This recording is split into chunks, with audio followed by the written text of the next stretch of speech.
Good morning and welcome. This is Apostle Charles Hollowell with Hope for the Harvest Ministries.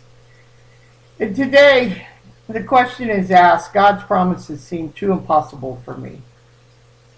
How could they ever come true in my life? There's a practical application of it found with Abraham and the story of Sarah.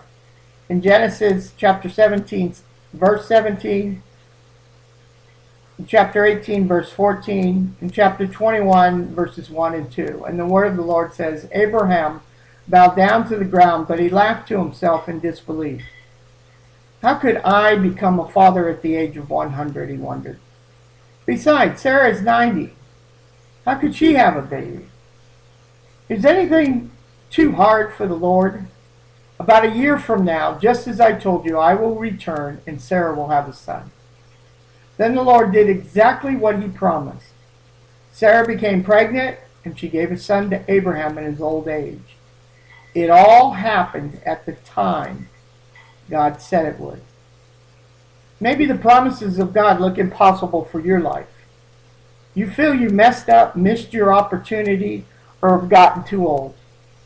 God asked you what he asked Abraham. Is anything too hard for the Lord? The great thing about God's promises is that the burden is on God. It's not your job to worry about how he will fulfill them, but to live faithfully and be open to his working in your life. He will lead you places you might never, ever have expected. Often it is our own skepticism that prevents us from stepping out in faith into one of God's miracles. Today, God's promise to you is found in Galatians 3:29. Now that you belong to Christ, you are the true children of Abraham.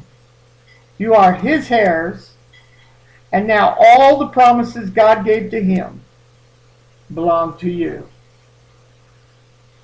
May God bless you and keep you.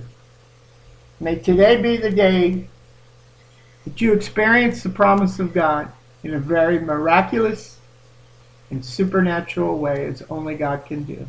God bless you.